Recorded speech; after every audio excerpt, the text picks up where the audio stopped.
নমস্কার বন্ধুরা, GK 3SNC। আজ আমরা একটি সত্যি ঘটনার কথা বলবো যা গোটা তেলেঙ্গানাকে নাড়িয়ে দিয়েছিল। এই ঘটনা এমন এক নিষ্ঠুরতার কাহিনী যা চলন্ত বাসে একজন নির্দোষ মহিলার সাথে ঘটেছিল। আর এই ভয়ঙ্কর ঘটনার পেছনে ছিল একজন বাস কন্ডাক্টর। তাহলে চলুন শুরু করা যাক। রাত প্রায় 10টা বাজে। তেলেঙ্গানার রাস্তায় একটি বাস তার গন্তব্যের দিকে এগোচ্ছিল।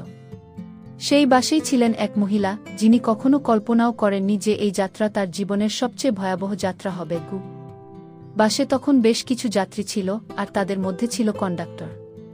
যখন বাসটি নির্জন রাস্তার দিকে এগোতে শুরু করে, তখনই এই মর্মান্তিক ঘটনার সূচনা হয়।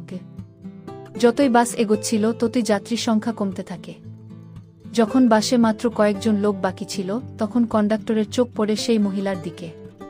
সে ধীরে ধীরে তার কাছে আসে এবং তার বিকৃত ইচ্ছা পূরণের চেষ্টা করে। মহিলা প্রতিবাদ করেন, চিৎকার করার চেষ্টা করেন, কিন্তু সেই নির্জন রাস্তা আর রাতের অন্ধকার, কেউই তার সাহায্যের জন্য এগিয়ে আসেনি। কন্ডাক্টর মহিলার উপর অত্যাচার চালিয়ে তাকে ধর্ষণ করে। এই ঘৃণ্য ঘটনার পর মহিলা সাহস হারাননি। বাস থেকে নেমেই তিনি পুলিশের কাছে অভিযোগ করেন। পুলিশ তৎক্ষণাৎ কন্ডাক্টরকে গ্রেপ্তার করে।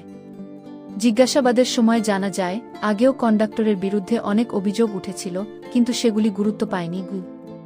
এই ঘটনা তেলেঙ্গানার মানুষকে নাড়িয়ে দেয়। জনসাধারণ এই ঘটনার বিরুদ্ধে প্রতিবাদ জানা।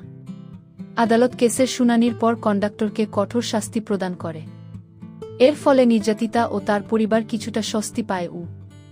এই ঘটনা আবারও আমাদের মনে করিয়ে দেয় যে আইনের শক্তি কতটা গুরুত্বপূর্ণ। এমন অপরাধীদের উপযুক্ত শাস্তি হওয়া উচিত, যাতে আমাদের রাস্তায় এবং জনসমাগমস্থলে মহিলারা নিরাপদ বোধ করতে পারেন। এটি শুধু একটি গল্প নয়, এটি একটি শিক্ষা যে আমাদের কখনোই চুপ করে থাকা উচিত নয়, অন্যায়ের বিরুদ্ধে আমাদের আওয়াজ তোলা উচিত।